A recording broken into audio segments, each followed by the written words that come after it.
Okay, I've got the transmission back together. You could almost call this part 2 of the video, but it's actually going to be more of the same.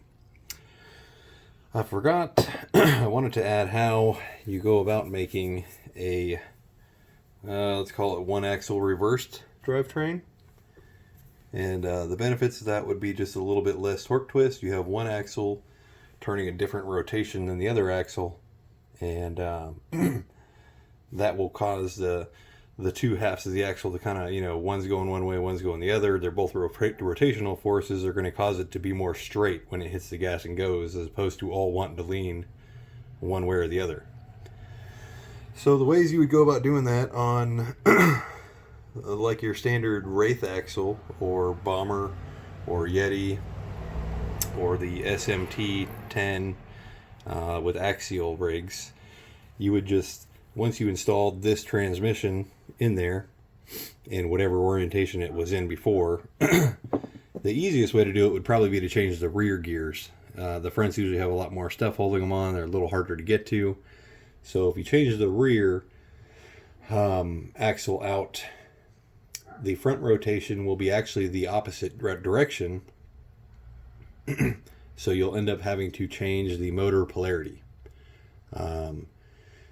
Which isn't really a big deal unless you have a higher end motor, such as like a Holmes Hobbies, that has timing that is not set at 0. If you have timing that is not set at 0, you can loosen a couple screws on the motor and turn the motor the other direction, as far as it was turned the first direction. And then you would have your timing back to where it was, and your new direction of rotation. So on this axle, with any sort of AR60 platform axle, all you would do while using this transmission with the reversed output on it, if this faces that way in your truck, facing towards the rear axle, you will likely won't have to change the motor polarity. If this faces the other direction and this output is facing your rear axle, you would have to change the polarity of the motor if to run it normal. Some you could just hit the reverse button on. But on one of these, all you would basically do, take these two cap screws here out on each side. Sometimes you have to take these screws out to get this out of the way, because sometimes the shaft won't slide past those screws. Pull these out a little bit, just enough that they're not in your locker anymore. And then you take these two little retaining hubs off here. Take both those off, pull this out, turn it, put it back in, and then put it all back together. That's basically what you would do on a AR60 vehicle.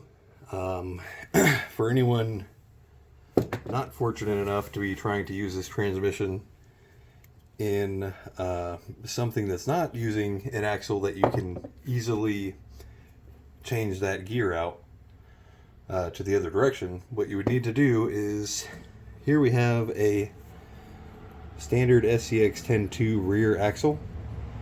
This is the one-piece design that most all of them come with now. This is what they call a high pinion axle. They call it that because the pinion sits high going into the differential. Now, on this axle, this gear's in there like that. The pinion's coming in up top.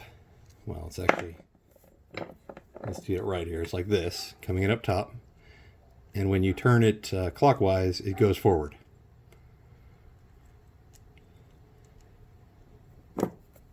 This one here looks just like an SCX 10.2 axle. But when you flip it over, this is a UMG 6x6 rear axle. This is a low pinion axle. The difference being, if you look at these two covers, the gear is on the other side on this one, which means it's going to be this way. The pinion is at the bottom. So when you turn this clockwise, it will actually go backwards. So this would actually go counterclockwise now to go forward. And so that's the easiest route if you're working anything with SCX 10.2 axles.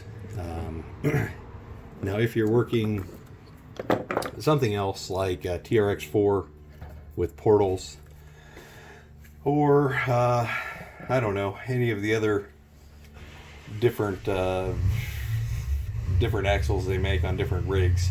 You'll have to kind of see what your options are. I'm not 100% sure on most of the other ones. Most of the stuff I mess with is all basically axial based. So that would be what you would do, and the basic concept of how it all is done if you wanted to do something like this to help minimize the torque twist. So if you guys have any questions, let me know. You can send me a message or comment on this, or whatever else. Thanks for watching.